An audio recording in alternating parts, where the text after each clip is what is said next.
He walked away again. There was no yelling, no big blow up, nothing you could point to and say that's when it broke. He just faded. And the hardest part is you never saw it coming. One week he was warm, quick to reply, fully in it. Then little by little, quietly, almost like fog rolling out of a room, he was somewhere else.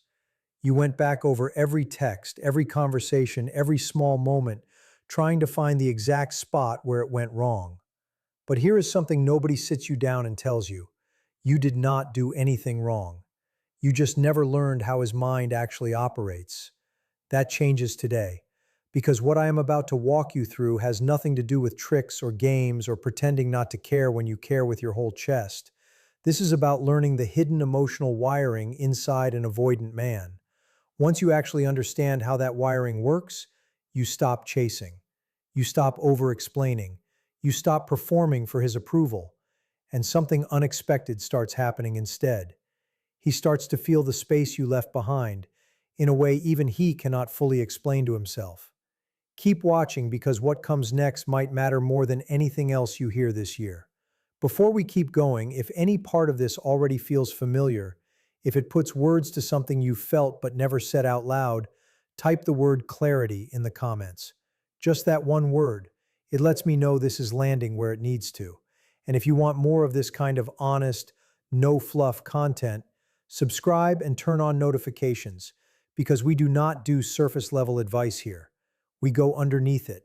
Now let's clear up something almost everyone gets wrong about avoidant men. Most people assume avoidant men are shallow, cold, checked out, that they simply do not feel much. That assumption could not be further from the truth. Avoidant men feel plenty. Often they feel far more than they let on, sometimes more than they know how to handle. The issue was never a lack of feeling. The issue is that feeling to them registers as danger. Losing emotional control somewhere far back in their history got tied to pain, to being left, to being too much for someone, or to needing a person who simply was not there for them. So they did what any person does to survive something painful. They built a wall, not out of coldness, but out of self-protection. And this is exactly where so many women fall into the same trap. The moment they sense him pulling back, instinct kicks in and they move closer. More calls, more texts, more explaining, more questions, more effort. And every one of those moves, however loving, however sincere, ends up triggering his deepest alarm system. It confirms the belief buried underneath everything he does, that closeness eventually means losing himself, that intimacy eventually means being overwhelmed, that connection eventually leads to getting hurt. So he pulls back harder, you reach further, and the cycle keeps spinning until something gives out completely. But imagine if you actually understood what was happening in his nervous system in that exact moment. Imagine knowing precisely what turns simple absence into something he cannot stop circling back to in his mind. Imagine discovering that the answer was never in doing more, but in becoming someone he genuinely cannot stop thinking about. Let's break this down piece by piece. The first thing to understand is what I like to call the rubber band effect. Picture pulling on one end of a rubber band. The harder you pull, the more force builds on the other side, wanting to snap right back the opposite way. That is exactly what happens when you chase an avoidant man. He steps back, you step forward. He steps back again, you follow again, until eventually that band snaps completely and something breaks for good. But the second you stop pulling, the second you let go of that pressure, something shifts inside him. The threat disappears. There is nothing left for his walls to guard against, and left alone, that rubber band naturally starts drawing him back toward you. This is not some clever manipulation tactic. This is simply how emotional systems behave. This is how the avoidant nervous system responds once the fear of being consumed is lifted. Curiosity returns. And curiosity is where missing someone quietly begins. But here's the part most people never get to. Pulling back physically is not enough by itself. If you go quiet on the outside while your inner world is screaming, if you post sad captions, if you tell every mutual friend how devastated you are, he can still feel it. Emotional pressure travels even without a single message being sent. Avoidant people read energy with an almost unsettling accuracy because as kids, reading a room was often a survival skill they had to master early. So real distance is not just about disappearing from his phone, It is about becoming genuinely independent on the inside. And that is where the real shift happens. Emotional independence does not mean shutting off your feelings for him. It means you stop letting him be the center of your entire emotional world. It means turning your attention back toward yourself, filling your days with meaning, connection, and things that make you feel alive, even if at first it feels strange or forced. You do it anyway. Because once you genuinely start returning to your own life, your whole energy shifts, and he notices, even if he could not say exactly what changed. Avoidant men are unusually skilled at picking up on shifts in energy because reading danger and safety was something they learned to do young. When your energy moves from chasing to simply living, something in him registers it. The pressure lifts. And once that pressure is gone, he slowly starts to remember why he was drawn to you in the first place. Let's talk now about what actually creates deep missing in an avoidant man. Not a passing thought, not a flicker of curiosity, but a real bone-deep ache that he cannot argue his way out of. The first piece is bringing mystery back. When you are always reachable, always emotionally transparent, always showing exactly where you stand, you remove every trace of mystery. And mystery is what keeps an avoidant man interested. This is not about playing hard to get or withholding out of spite. It is about building a life so full and so genuinely yours that he simply cannot map you anymore. He cannot predict your next move. He cannot file you away as someone who will always be waiting. When you become unpredictable, not through games, but through actually living your life, it creates a pull that is difficult for him to shake off. Think about how it feels from his side. He is used to knowing exactly where you are emotionally, hoping, waiting, available. The moment you are no longer sitting in that spot, something in him starts searching for you. That search is where missing you begins to take root. The second piece is understanding how your absence becomes its own kind of presence. It sounds backwards, but it is completely real. When you have been a steady presence in someone's life, and then you genuinely step back, you do not vanish from their thoughts. You actually take up more space in their mind, because now they have questions with no answers. Their brain starts filling in the blanks on its own. What is she doing right now? Why has she not reached out? Is she all right? Does she still think about me? And underneath all of it, the one question that actually matters, do I miss her? That single question is where everything starts to turn for an avoidant man, because he is not used to being the one who asks it. He is used to being the one who creates distance, the one who controls the emotional pace of things. Once you reclaim your own emotional pace, once you stop reacting to his distance with panic, the entire dynamic shifts, and he is left sitting with feelings he genuinely does not know what to do with. The third piece is becoming the person he fell for in the first place. And this part can be uncomfortable to hear. When we are anxiously chasing someone, we shrink, we over-explain, we say sorry for things that were never our fault, we swallow our opinions, we laugh at things that are not funny, we nod along when we actually disagree. We become a version of ourselves designed to manage his mood instead of expressing who we really are. And avoidant men, who are unusually sensitive to anything that feels fake, pick up on that. They may not be able to name it, but they feel it, and it pushes them further away. Now think about what actually pulls them in. A woman who is fully herself, a woman with real opinions who is not afraid to hold them, a woman with her own world, her own sense of humor, her own values, her own pain that she processes without handing him the responsibility for it. A woman who does not need his approval to know her own worth, but who chooses him anyway, from a place of strength instead of fear. That version of you is deeply compelling to an avoidant man because she feels safe in a way that anxious chasing never does. She does not threaten to overwhelm him. She does not make her well-being his job. She is simply, fully, unapologetically herself. And strangely enough, that is exactly what draws him closer. So really the work here is not about him at all. It is about you finding your way back to yourself, remembering the person you were before this relationship took over your thoughts. What did you love doing? What made you laugh without even trying? What dreams did you quietly put aside? What friendships slowly went silent? Who were you before you started watching his every move for clues about how he felt? Go find her again. Bring her back because she is the one he fell for in the beginning, and she is the one he will end up missing the most. The fourth piece is something I call controlled emotional exposure, and this one takes real awareness to do well. Avoidant men shut down the moment they feel flooded. Too much emotion at once, too much intensity, too much need, and they check out. They go quiet inside, they flatten, they leave, sometimes physically, sometimes just emotionally while still standing right in front of you.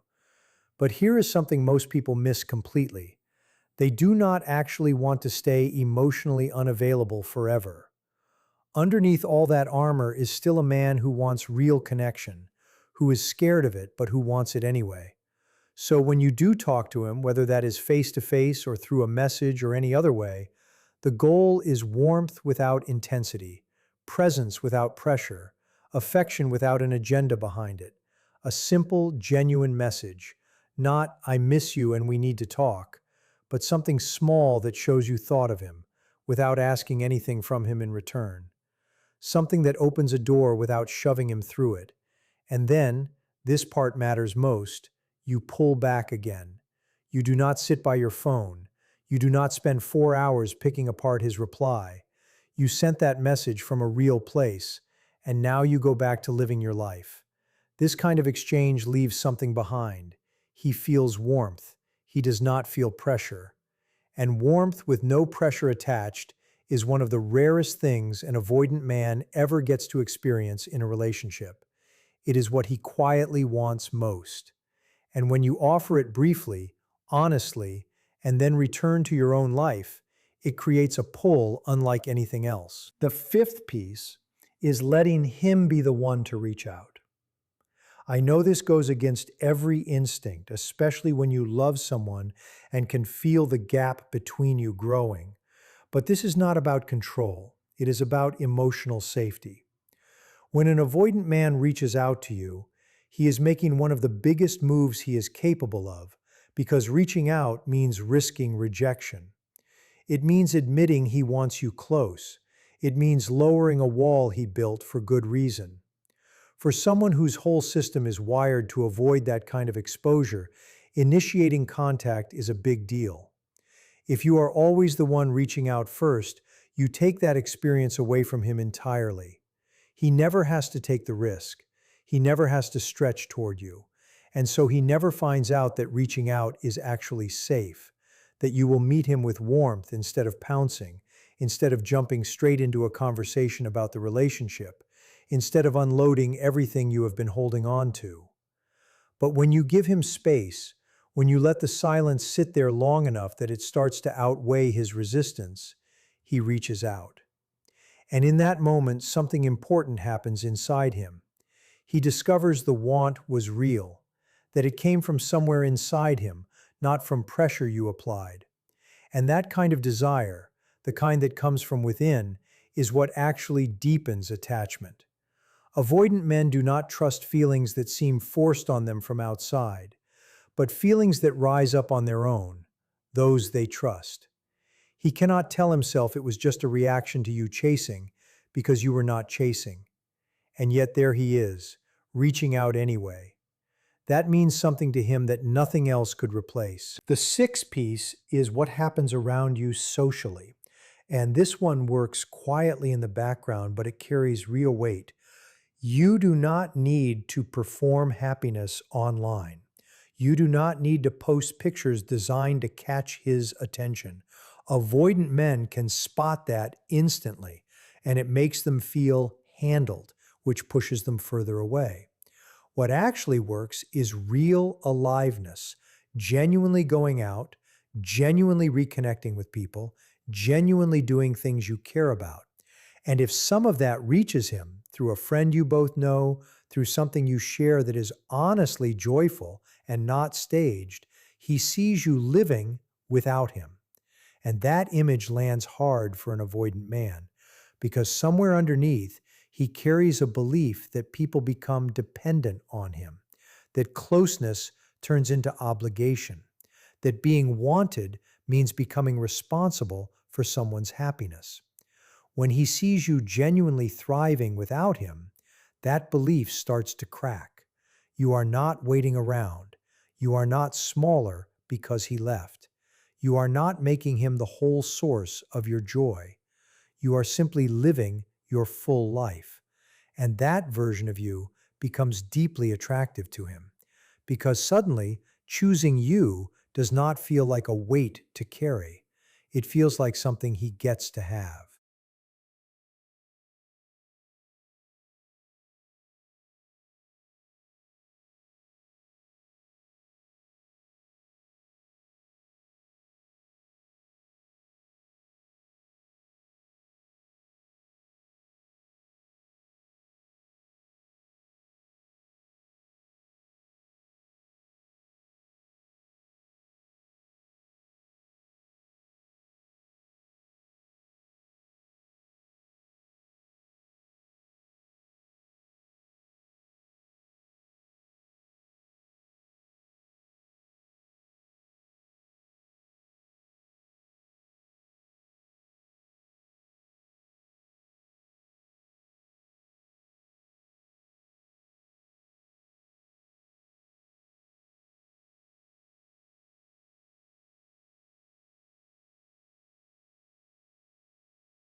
And when he does reach out, how you respond matters more than almost anything else.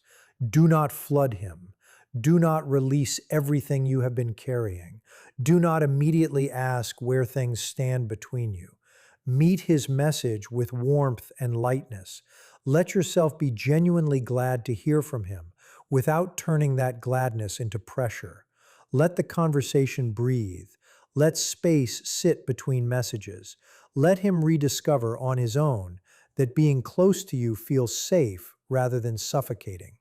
This is the rebuilding stage, and it takes the same discipline the withdrawal stage did, maybe more because now feelings are coming back online for both of you.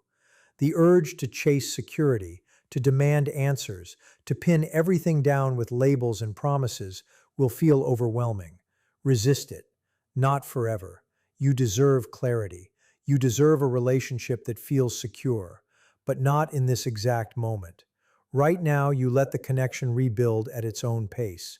You let trust grow slowly.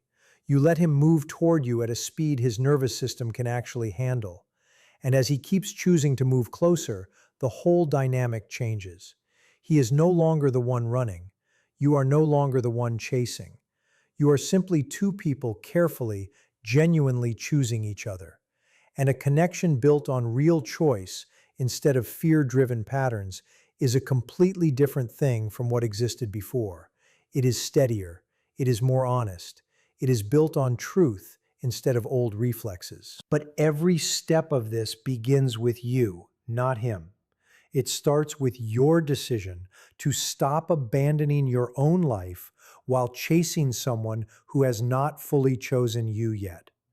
It starts with returning to your own joy, your own world, your own sense of self, not as a tactic, but as an act of genuine self-respect.